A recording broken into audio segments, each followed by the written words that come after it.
வணக்கம். இப்போ நம்ம பார்க்குறது வந்து 10th மேக்ஸில் முக்கோணவியலில் பழைய பப்ளிக் கொஷின், அதாவது பொதுத் தேர்வில் கேட்கப்பட்ட 5 மதிப்பெண் வினாக்களாக பார்த்துட்ருக்கோம். அதில் முக்கோணவியல் சாப்டரில் பார்க்கலாம். 5 மார்க் கொஷின். இந்த கொஷின் கேட்டிருக்காங்க. அதாவது ஒருவர் அவருடைய வீட்டிற்கு வெளியில் நின்று கொண்டு ஒரு ஜன்னலின் உச்சி மற்றும் அடி ஆகியவற்றை முறையே, அதாவது 3வது கொஷின் கேட்டிருக்காங்க. அப்படியே ஒருத்தர் வீட்டு வாசலில் நிற்கிறார், அவங்க வீட்டுக்கு வெளியில் நிற்கிறாரு. அவங்க வீட்டு ஜன்னலை பார்க்குறாரு. ஜன்னலோட உச்சியை ஃபஸ்ட்டு பார்க்குறாரு, அப்புறம் அடியை பார்க்குறாரு. உச்சியை வந்து எந்த கோணத்தில் பார்க்குறாரு அப்படின்னா 60 டிகிரி பார்க்குறாரு. அடியை எந்த கோணத்தில் பார்க்குறாரு? 45 டிகிரியில் பார்க்குறாரு.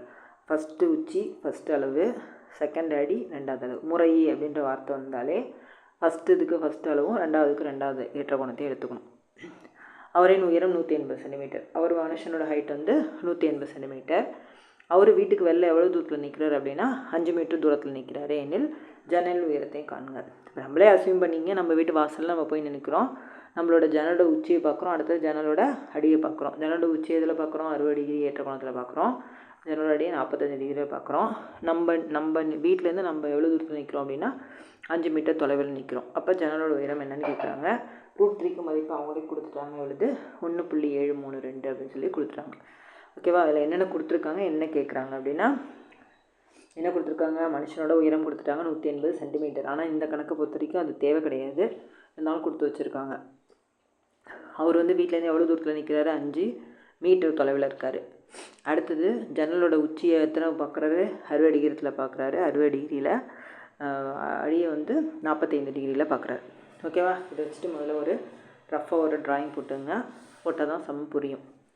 அதுக்கப்புறம் சம் போடலாம். இந்த படத்தை பார்த்தா உங்களுக்கு புரியும். அதாவது இது வந்து ஜன்னல், இந்த மாதிரி போட்டு வச்சுருக்கோம்ல, அது வந்து ஜன்னல். ஓகேவா? இது வந்து ஜன்னலோட டயக்ராம். இது தான் ஜன்னல். ஒருத்தர் யார் நிற்கிறா? ஒரு மனுஷன் வெளில நிற்கிறார். இதுதான் வீடு, இது வந்து ஹவுஸு. அந்த மனுஷன் வெளியில் நிற்கிறார். வீட்டிலேருந்து எவ்வளோ தூரத்தில் நிற்கிறார்? 5 மீட்டர் தொலைவில் நிற்கிறார். அவரோட உயரம் எவ்வளவு? 180 சென்டிமீட்டர். இது இந்த கணக்கு தேவையில்லை வச்சுக்க. இதுக்கும் சம்மந்தம் இல்லாமல் இருக்குது இந்த சம்ம. அதனால் அதை பற்றி நம்ம கவலை இல்லை. அவரோட உயரம் எல்லா சமக்கும் தேவைப்படும், ஆனால் இந்த சம்மில் இது தேவையில்லை. ஓகேவா? 180 சென்டிமீட்டர் அவரோட உயரம். ஓகே. அடுத்து எத்தனை மீட்டர் தொலைவில் நிற்கிறார்? 5 மீட்டர் தொலைவில் நிற்கிறாரு. ஜன்னலோட உச்சி எத்தனை டிகிரி ஏற்ற கோணத்தில் பார்க்குறாரு? 60 டிகிரி ஏற்ற கோணத்தில் பார்க்குறாரு. அதனால தான் இது மட்டும்தான் இப்போதைக்கு போட்டிருக்கோம். அவரோட உயரமும் வீட்டோட உயரமும் சமமாக இருக்கும், அதனால் அது கூட போட்டுறோம். ஓகேவா? இதுக்கு தான் இது தேவை. இந்த 180 அதே அளவு தான் இங்கே இருக்கும். அப்போ இது என்ன சமதளமாக இருக்குன்னு கோடு போட்டுக்கிறோம்.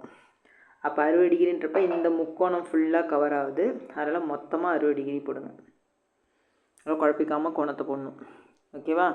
அடுத்து என்ன சொல்லியிருக்காங்க அப்படின்னு கேட்டால், உச்சியோட இறக்கத்தை, அதாவது ஜன்னலோட இறக்கத்தை எத்தனை டிகிரி பார்க்குறாரு? 45 டிகிரியில் பார்க்குறாரு. மனுஷன் இங்கே, அவரோட கண் இந்த இடத்துல இருக்கும். மனுஷனோட கண் இந்த இடத்துல இருக்கும். அவர் இறக்கத்தை, ஜன்னலோட அடியை வந்து எத்தனை டிகிரியில் பார்க்குறாரு? 45. அப்போ முக்கோணம் எப்படி தான் கிடைக்கும்? அதனால் இதுக்கு மட்டும் 45 டிகிரி போடணும். ஓகேவா? ஃபஸ்ட்டு வந்து பெரிய முக்கோணத்தை கவர் பண்ணிச்சு, அதனால் இந்த முக்கோணத்தை கவர் பண்ணிச்சு. அதனால் மொத்தமாக இப்படி போட்டு எத்தனை டிகிரி போட்டிருக்கோம்? 60 டிகிரி போட்டிருக்கோம். இப்போ அடுத்தது நம்ம பார்த்தது சின்ன முக்கோணம் தான். அதனால் அதுக்கு எத்தனை டிகிரி போட்டிருக்கோம்? சின்ன முக்கோணம் போட்டு அதுக்கு மட்டும் எத்தனை டிகிரி மார்க் பண்ணிக்கணும்? 45 டிகிரி குறித்து வச்சுக்கணும். இப்போ 2 முக்கோணம் கிடச்சிட்டு, ஒன்று பெரிய முக்கோணம், சின்ன முக்கோணம். இதை வச்சுட்டு தான் நம்ம சம்மே போட போகிறோம். இப்போ நமக்கு என்ன கேட்டிருக்காங்க அப்படின்னு கேட்டால், ஜன்னலோட உயரம் இந்த இடம் எவ்வளோன்னு கேட்குறாங்க. அதாவது இந்த ஏபி மட்டும் எவ்வளோன்னு கேட்குறாங்க. என்ன பண்ணலான்னு முதல்ல கண்டுபிடிச்சிங்க.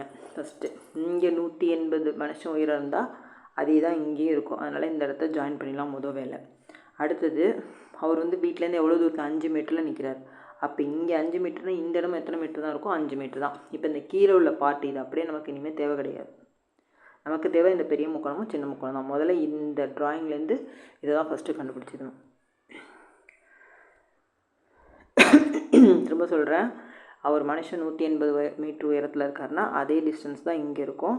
அதனால் இங்கே அப்படியே கவர் பண்ணிட்டோமா? அடுத்தது அவர் எவ்வளோ தூரத்தில் நிற்கிற? 5 மீட்டர் தூரத்தான். அப்போ இந்த இடமே எவ்வளோ தான்? 5 மீட்டர் தான். இனிமேல் நமக்கு இந்த கீழே உள்ள பாட்டு தேவையில்லை. இப்போ மேலே உள்ள முக்கோணத்துக்கு போயிடுவோம். இப்போ பெரிய முக்கோணத்தை ஃபஸ்ட்டு எடுத்துப்போம். ஆல்ரெடி நமக்கு தெரியும், tan θ = என்ன ஃபார்முலா? எதிர்பக்கம் பை அடுத்துள்ள பக்கம் அப்படின்றது நமக்கு ஆல்ரெடி தெரிஞ்ச ஃபார்முலா தான். tan θ கேட்டாங்கன்னா எதிர்பக்கம் பை அடுத்துள்ள பக்கம். இப்போ நமக்கு என்ன தெரியும் அப்படின்னா அடுத்துள்ள பக்கம் தெரியும். ஓகேவா? அதை வச்சுட்டு இந்த சின்ன முக்கோணத்தோட இந்த இடம் தெரியாது. இது நான் வந்து போட்ட வாசி 5 மீட்டர்னு போட்டு வச்சுருக்கேன். இதுலேயுமே தான் கண்டுபிடிக்க போகிறோம்.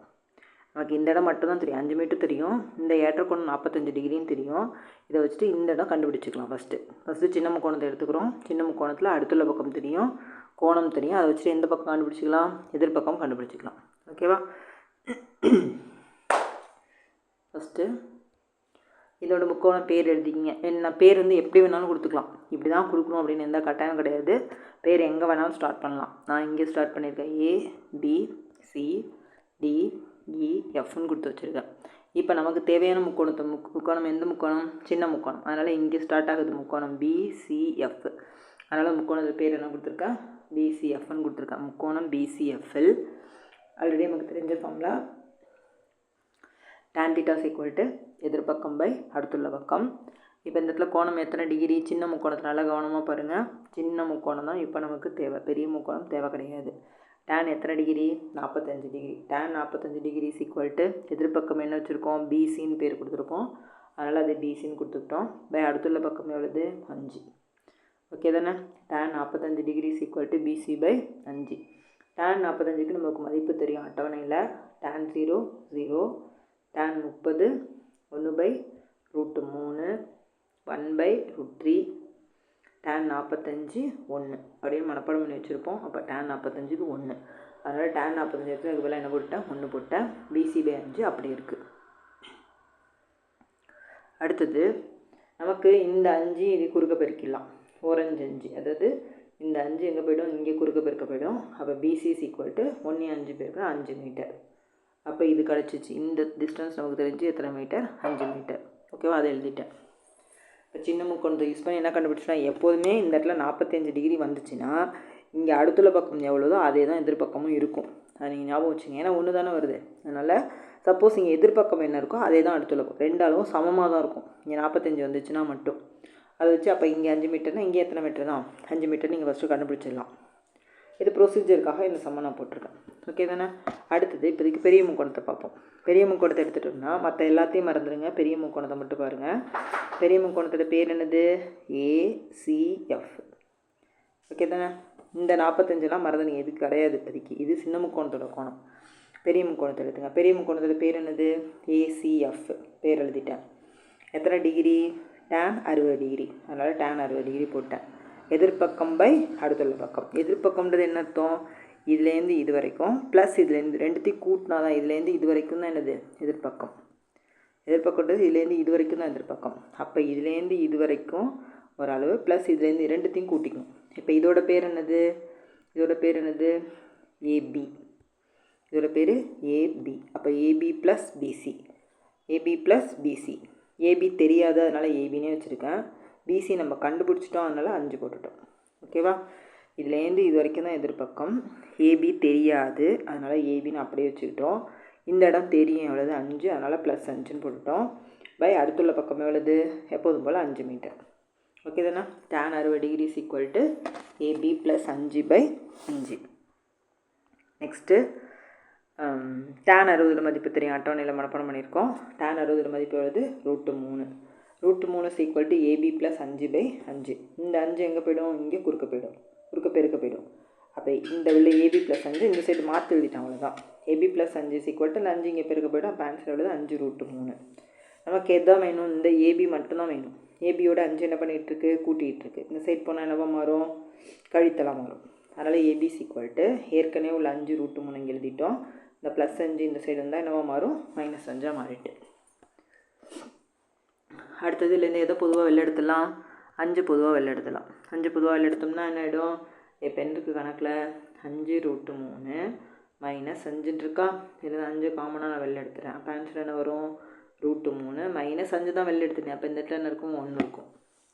ஓகே தானே? √3க்கோட மதிப்பை வந்து கணக்கில் கொடுத்துருக்காங்க. எவ்வளவு, 1.732 -1.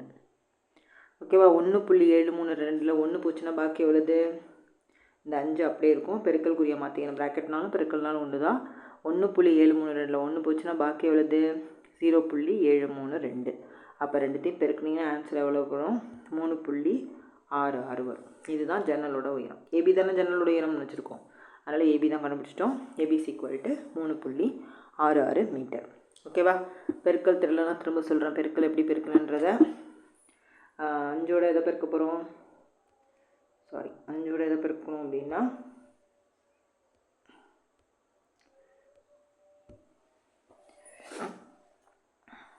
5ஓட எதை பெருக்க போகிறோம், 0.732 பெருக்க போகிறோம். பெருக்கணும் ஃபஸ்ட்டு 5ஓட 2 பெருக்குங்க, I2 10க்கு 0 பாக்கி 1, அடுத்தது I3 15, 15 1 கூட்டினா 16 பாக்கி 1, அடுத்து I7 35 1 கூட்டினா 36. எத்தனை ஸ்தானத்தில் புள்ளி இருக்குது, 1 2 3 ஸ்தானத்தில் புள்ளி இருக்குது.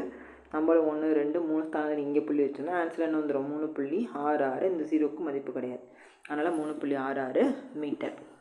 இன்னொரு டவுட் வர வாய்ப்பு இருக்குது, என்ன அப்படின்னா எப்படி 1.732 1 கழிச்சேன் அப்படின்ற டவுட் வரலாம்.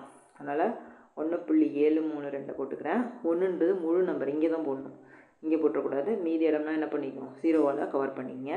அப்போ 2 3 7, அப்போ ஆன்சர் வருது 0.732. இதெல்லாம் சாதாரண சின்ன சின்ன கழித்தல் பெருக்கல், இதெல்லாம் தெரியலனாலும் ஒரு தடவை பார்த்துங்க. ஓகேவா? டவுட் இருந்தால் சொல்லுங்கள். நன்றி.